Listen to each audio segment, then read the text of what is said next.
as you probably know, I'm here almost every day, Monday to Friday, early in the morning till late afternoons.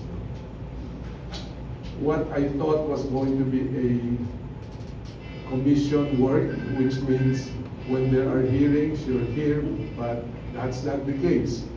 Because as an engineer, I have to study all the applicable laws that are related to ICI hearings. Now, so because of the stress, my 77-year-old body cannot take it anymore. That's the other half of the situation.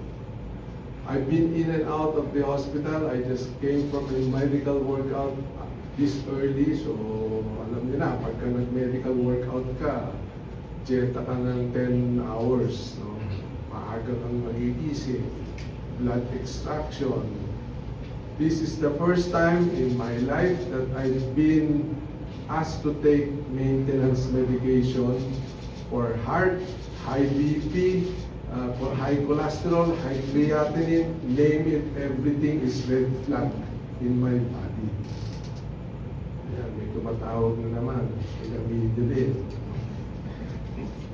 So, please try to understand that it's not that I don't want to serve, it is just that my body and also the stress on my family, we are not used to this heavy stress, including heavy security for the family's safety. So I hope, and I wish that people will understand the reason for my resignation.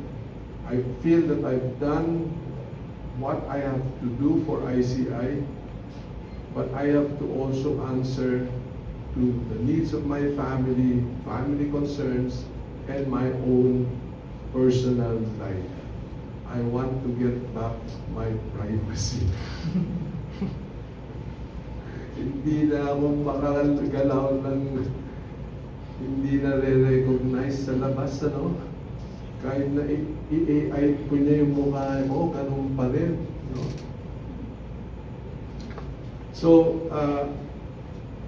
just to put the record on straight, I have submitted my irrevocable resignation, which takes effect December 15, but I have promised Chairman Andy Reyes that I will make myself available, hopefully not beyond December 31st, but at any point in time that there's any need for my services in terms of technical, wala naman may contribute sa legal, no? So I'll make myself available. That's what I committed to the ICI commissioners. So with that, I'm open to questions.